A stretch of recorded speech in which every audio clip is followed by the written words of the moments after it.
Allora, non vuole parlare perché è super emozionato. Come no? E quindi...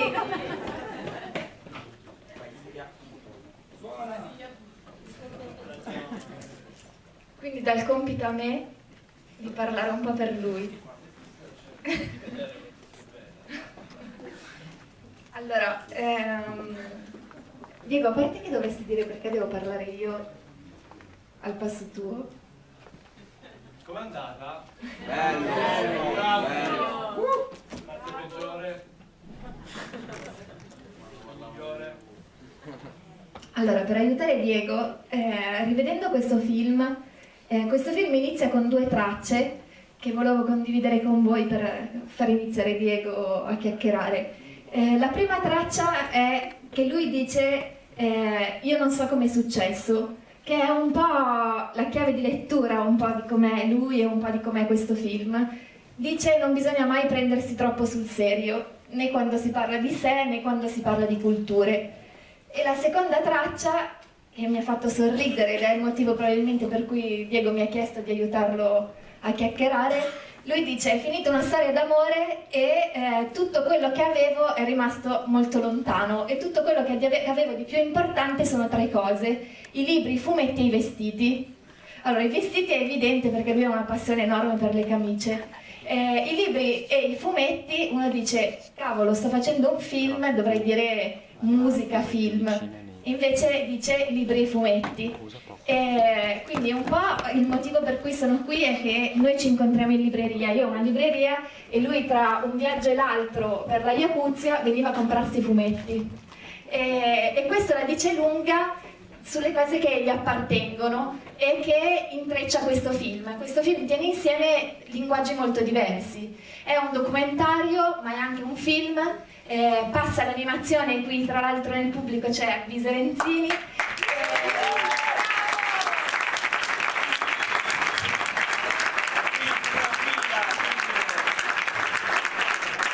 Quindi il documentario, il film, l'animazione, l'autobiografia, un discorso sulle culture. E quindi conoscendoti mi viene da dirti: ma quanta fatica hai fatto a tenere insieme così tante cose diverse?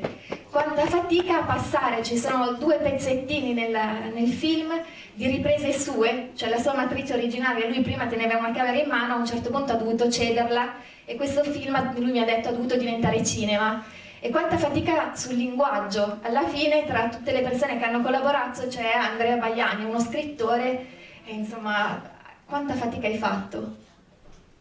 La fatica, diciamo, più grossa è stata secondo me il raccontarsi, perché comunque raccontare se stesso, soprattutto raccontare me stesso in un grande schermo, insomma, è abbastanza impegnativo, perché non sai mai come porti, non sai mai come appari e quindi subentrano 1000 paranoie, 1000 conti che fai con te stesso. Quindi penso che questa sia stata la cosa più difficile. Un'altra cosa complicata secondo me è stata, visto che il processo è stato un processo molto lungo, è stato cercare di capire come mantenere la freschezza 6 anni del racconto, anche di più mi sa.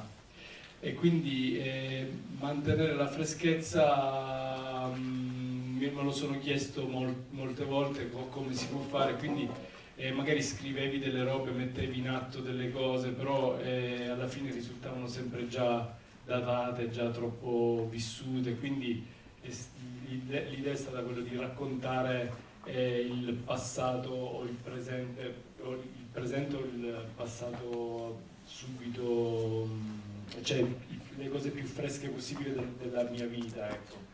Quindi ho cercato di trasportare quello che stavo vivendo negli ultimi momenti poi della finalizzazione, le sensazioni che avevo. Non so se ho risposto alla domanda, però ecco, raccontarsi è stata la cosa più difficile, cercare la freschezza in un racconto così che si è prolungato per così tanto tempo.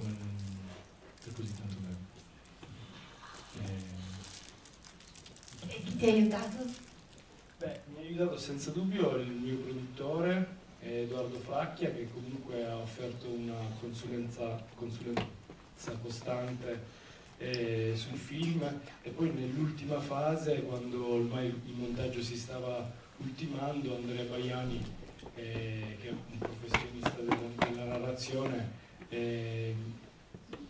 mi dava dei consigli su cosa magari asciugare, allungare, su quali punti approfondire, insomma.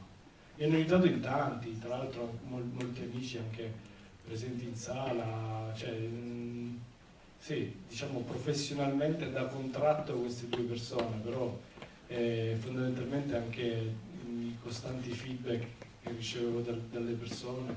Questo film qua non si capisce se è un documentario o finzione, in realtà è un documentario perché trae spunto dalla vita vera, da situazioni realistiche, quindi tutte le persone che mi hanno circondato in questi anni sono state secondo me fondamentali, magari non accreditate, però assolutamente fondamentali.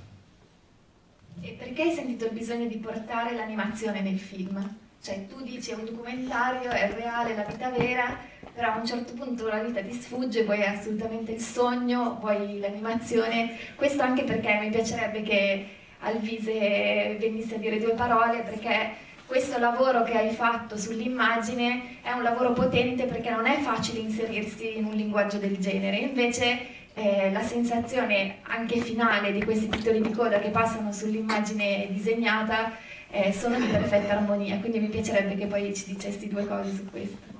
Anche subito dopo me, perché cederei subito la parola a Alvise, perché innanzitutto ho voluto le animazioni perché volevo lavorare con Alvise.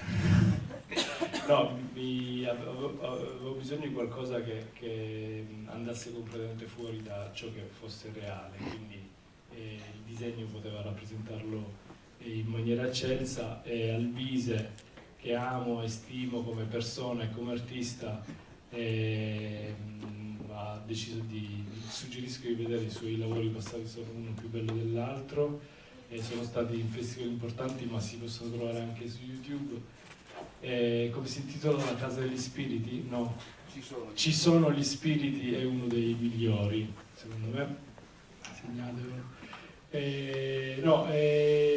Lui perché il suo stile di base si associava benissimo allo stile del film, e forse non è un caso che ci conosciamo da tanto tempo, con stima reciproca da tanto tempo.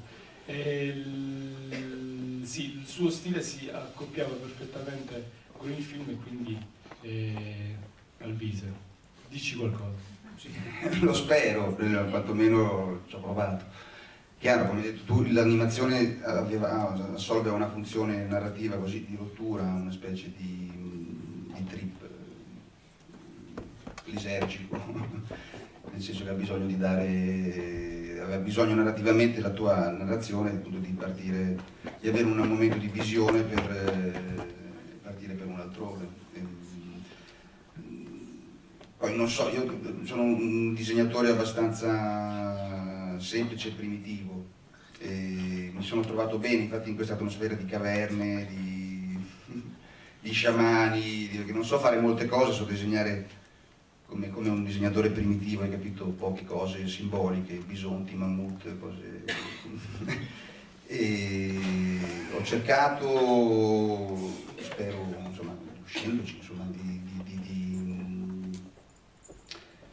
illustrare un'esperienza, diciamo, psicadelica, oniroide, insomma, in quel momento, nel momento del divano, così c'è un momento di rottura del quotidiano, una chiamata, una vocazione,